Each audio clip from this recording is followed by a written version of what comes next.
Pastor Joseph గారి మరణం చాలా బాధాకరం.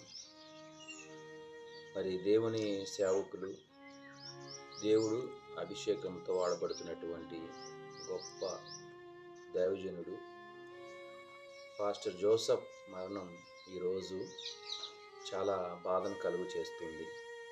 అనేక మందిని పాపపు స్థితిలో ఉన్న ప్రజలను పరలోకపు స్థితిలో చేర్చడానికి ప్రయాసపడుతున్నటువంటి గొప్ప సేవకుడు, అందరినీ కూడా ఆకర్షితంగా చేసి దేవుని వైపు తిప్పేటువంటి గొప్ప దైవజనుడు అని చెప్పుకోవచ్చు. అలాంటి సేవకుడు మరి గత రాత్రి ప్రసంగిస్తూ ఉండగానే హార్ట్ అటాక్ వచ్చి మరణించటం మీ అందరికీ తెలుసు. వారి కుటుంబం కోసం మనందరం ప్రార్థన చేద్దాం. భూమి మీద ఆత్మతో నింపబడినటువంటి సేవకులు కనుమరుగైపోతున్నారు. ఆధ్యాత్మికంగా బ్రతకటానికి మాదిరికరమైనటువంటి జీవితాలు మన కళ్ళ ముందు కనుమరుగు అయిపోయేటువంటి దినాల్లో మనం ఉన్నాం.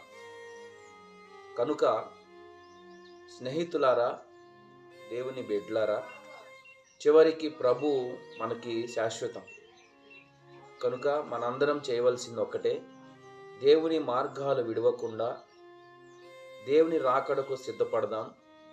మరి ప్రాముఖ్యంగా పాస్టర్ జోసెఫ్ గారి కుటుంబం కోసం, వారి బిడ్డల కోసం మనం వారికి ఆదరణ కలుగునట్లుగా ప్రార్థన చేద్దాం. దేవుడి మాటలు దీవించునుగాక. ఆమేన్.